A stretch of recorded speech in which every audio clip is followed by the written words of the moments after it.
karon mga suunan mananagat. Maayog yun ang Ginoo sa atong kabuhi na. Kay tungod makaabot kami diri nga safety sa Antique. Kagwa kita gidpabayaan sa Ginoo sa matagad lang tanan.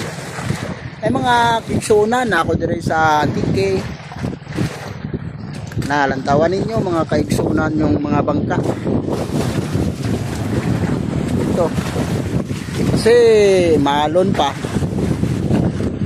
Medyo malakas pa yung hangin. May mga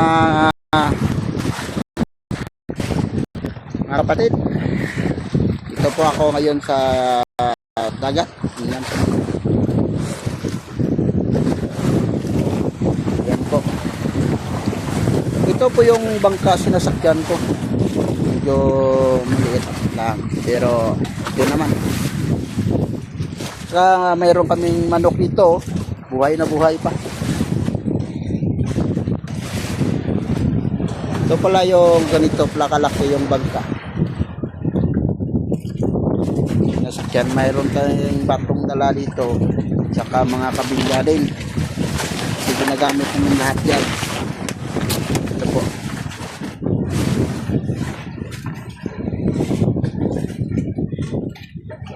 Tatlo po yung budiga namin. Yan po, dalawa. Ito po yung isa. At saka mga disintusan at saka banyera. At saka mayroong ilaw.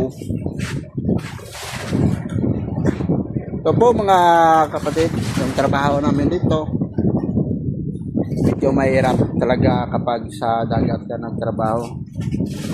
Pero tiis lang. Dahil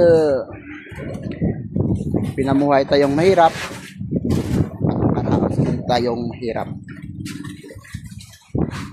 Hindi naman tayo humadlang na mayaman pa. Ang importante, makakain sa isang araw kahit katatlo.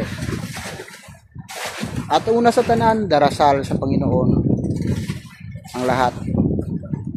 Kahit na sa mabuting kalagayan ka pa, kailangan pa rin natin magdasal sa Panginoon. Kaya mga kaibigan, kapatid, huwag tayong kalimot magdasal sa Panginoon.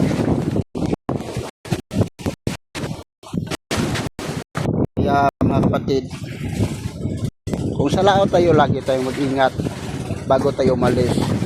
Magpipray tayo sa Panginoon na sana bayan tayo sa ating lakad at hindi pabayaan. Mahirap kapag ikaw ay isang fisherman dahil lahat yung madaanan. Bagyo, init, lakas ng hangin, lakas ng alon. Pero kinaya namin yan para lang sa aming pamilya at mabuhay ang bawat isa sa aming pamilya.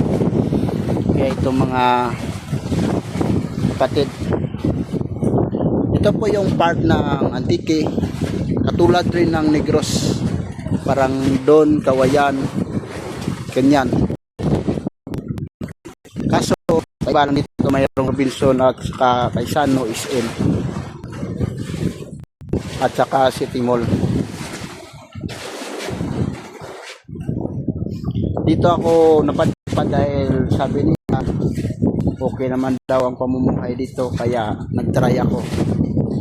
Okay naman talaga, pero kulang na kulang kapag wala kang Diyos sa iyong buhay.